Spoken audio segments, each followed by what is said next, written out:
Hi, Gary Stearman. Time for another Prophecy Watchers Daily Update. We have a very special guest in studio with us today, Dr. Thomas Ice, better known as Tommy Ice. Right. I've never grown up. It's good to have you here, and we're going to talk about a couple of things that he's brought with him, both of which are very, very worthwhile. You have just completed a book, which I think is a must-read. Every Christian home needs one of these books. It's called The Case for Zionism. Just got it yesterday. It's that new. This is one of the very few, but there are going to be more, and you need to know about them. The Case for Zionism, you know, in some ways, Zionism is a controversial word. Oh, yes. And you've, I believe, clarified it nicely here. Well, you know, it's interesting. A few years ago, we had, at the church I was attending, foreign students over for Thanksgiving so that they could experience eating and being in a home of an American. And I was in charge of that, so I got the two Arabs. One was from Saudi Arabia, the other was from Palestine, in other words, Israel. He was from Ramallah. And they were both working on, you know, various degrees. And I had a Friends of Israel magazine on my table, and the guy from Saudi Arabia said, you know, is that about Israel? And I said, yes. And he said, well, I like Jews, but I don't like Zionists. Yes. And they believe in the Jewish world Zionist conspiracy that Zionism is evil and all of this, you know, like the Protocols of the Elders of Zion. In fact, about 8 or 9 years ago, Egypt made a 30-minute program series on the Protocols of the Elders of Zion in Arabic, and it's been shown all over the world, you know, and they believe Zionism, you see, is really evil. I think I remember the chant, Zionism is racism. Yes, that was passed by the United Nations in the 70s, and it was revoked in the 90s. Yeah. And so what is Zionism? What is this nasty thing called Zionism? Well, Zionism is the belief that God gave the land of Israel to the Jews, and we desire for them to occupy the land. And Zion is a biblical word. Yes. It's a word you find in the Bible a lot of times. And I love Psalm 87 where it says that the Lord loves the gates of Zion. You know? And wait a minute. on more than one occasion, he says that he desires to dwell in Zion with his people. And so this is a highly biblical term. In other words, it's not a made-up, confabulated term. This thing goes back thousands of years. It's either used in Chronicles and Samuel the first time to refer to King David's residence across the valley from the Temple Mount. And Zion first referred to David's palace, or the city of David within Jerusalem. And therefore, it always has kind of a positive connotation. You know, how can we sing the songs of Zion? You know, they said in Psalm 137, when we're in a foreign land, you know, so they hung their instruments up.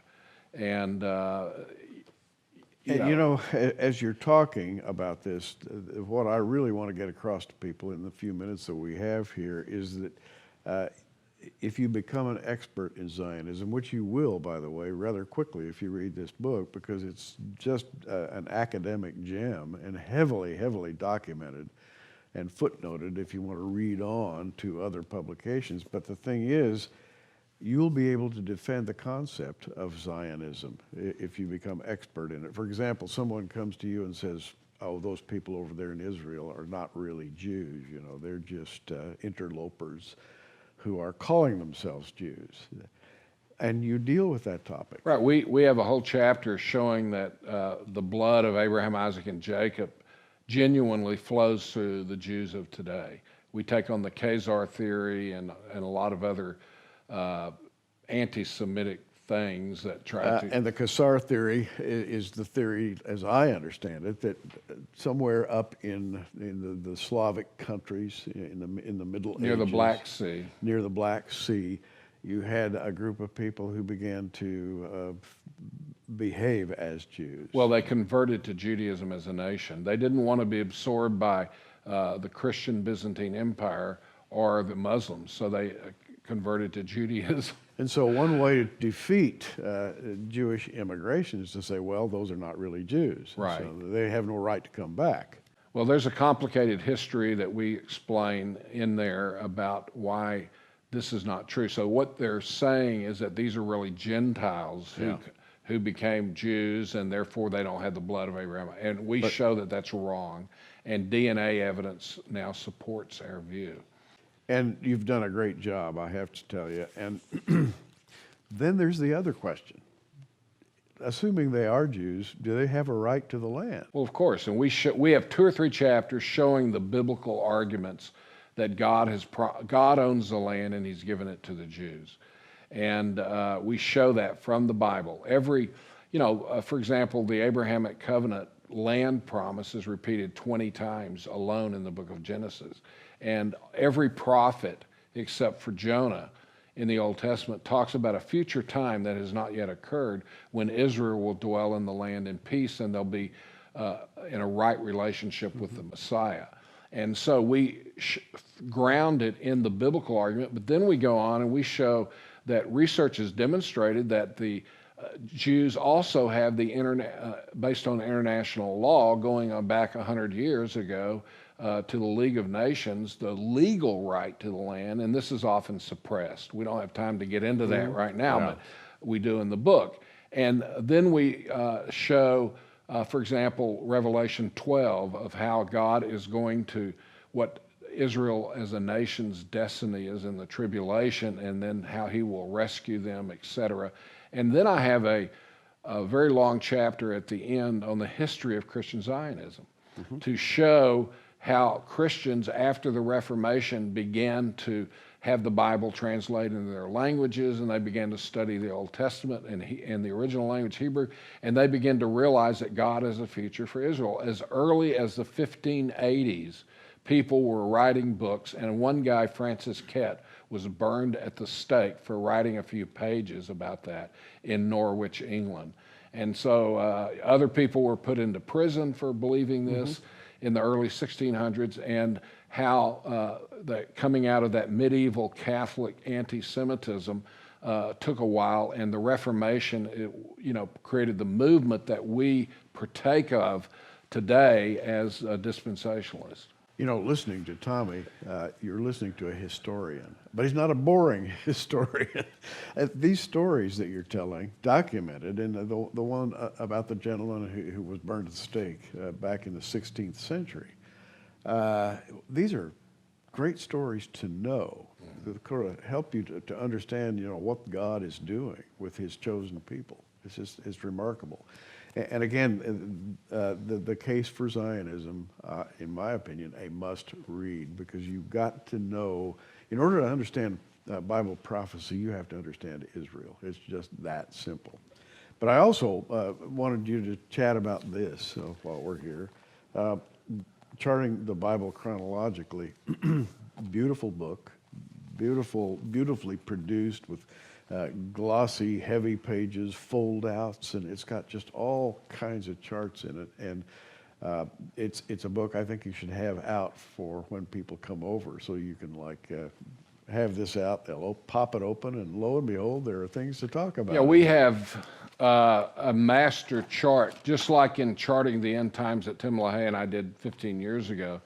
This has a master chart that runs all the way through history, and then we have subcharts, 40 of them, throughout the book that drill down and focus in on some of these issues, and we go all the way from Genesis to Revelation. And as Bible-believing Christians, we can do that because the Bible covers all of this. Yeah. And it tells us, we've been here a little over 6,000 years, if you take the Bible literally, which why not? And, Christ is going to reign for 1,000 years. And all of this is in the future. And so if you take the Bible literally throughout, you end up with this kind of approach to Scripture. There is history past and history future. And God knows both. And I think of you as a historian at heart. I think you have the if you will, the talents of a historian. I don't know whether you think of yourself that way, but everything I read from you has a historical bent. It's documented in certain ways. Well, I've always wanted to know about someone's personal life, where they went to school, I like to know that, what their influences were in their life and all this. You take a guy like Harry Truman, for example, we talk about in Case for Zionism. Here's a guy who grew up, and by the time he was 14, had read the Bible through 6 times. He loved the Bible. I call him the cussing Baptist from Missouri, And he stood against all these Roosevelt advisors and recognized Israel. And he also had the guts to drop the atomic bomb and save hundreds of thousands of American lives in World War II. And he was a principled person, and all of his advisors just about were opposed to him voting in the UN in 1947 for the partition of Israel and then recognizing Israel as a Jewish state. But he did it anyway because of his biblical conviction. In fact, after his presidency, the Jews were honoring him in New York, and they introduced him as the man who helped found the modern state of Israel. And he says, I'm Cyrus, I'm Cyrus. He saw himself as another Cyrus. And so it's very interesting. God seems to have, and then we could talk about the British had a similar situation with the Balfour Declaration. Sure. And God puts those people at the right place in the right times. And this is one of the focuses of the book, is how Christians have been used in relation to the state of Israel. I'm glad you told that story the way you did, because that's the way he writes.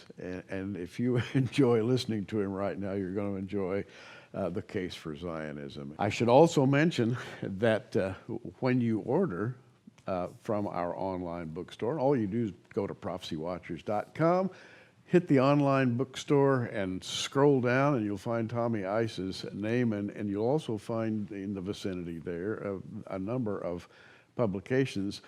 Especially want you to focus on this one, Charting the Bible Chronologically. But, as we do very often, we put things together in a package, and if you buy one, you get other things free with it.